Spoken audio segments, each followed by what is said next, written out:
Callaway were probably one of the first manufacturers to bring a club out to the market that was right in between a driver and a 3-wood in terms of size, and we've seen that with the 3 deep, even with the Frankenwood that Mickelson used at the Masters a few years ago. But all these clubs were designed for your very good players, your tour players, your elite amateurs, but not really for your amateur golfer. But Callaway say the Bertha Mini 1.5 is very different in that it's going to give you the playability from the fairway and distance from the tee that is going to help your tour players, but also your good amateurs as well. And there's a number of different technologies that they've used to do this, and obviously the first is the hyperspeed face cut. We've seen that with other models across the range. It's going to give you more distance when you don't quite catch it out of the middle, more ball speed.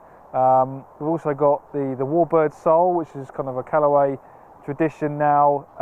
The shape of it, it's very rounded. It's going to help you get the club along the deck when you hit it off the fairway. We've also got the forged composite crown, so it's a lot lighter, stronger than titanium. It's allowed them to save weight and make the club more forgiving. We've also got the OptiFit hosel we can see here, so loft and lie angle was also adjustable.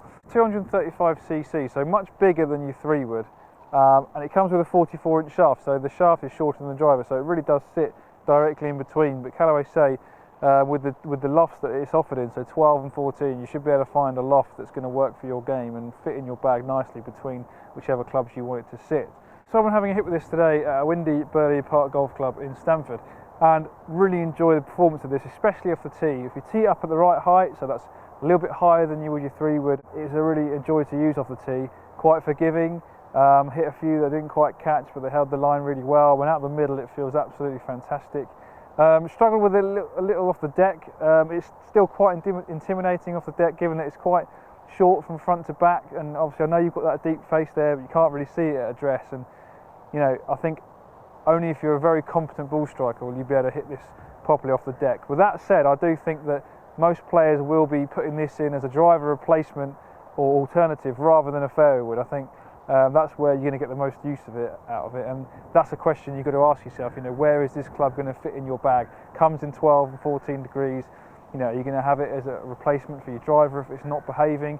Are you going to have it replacing your fairway wood, or are you going to slide it in and have all three and ditch a long iron or a wedge? That's a decision you've got to make depending on your course and where you want to hit it. But like I said, performed very well off the tee.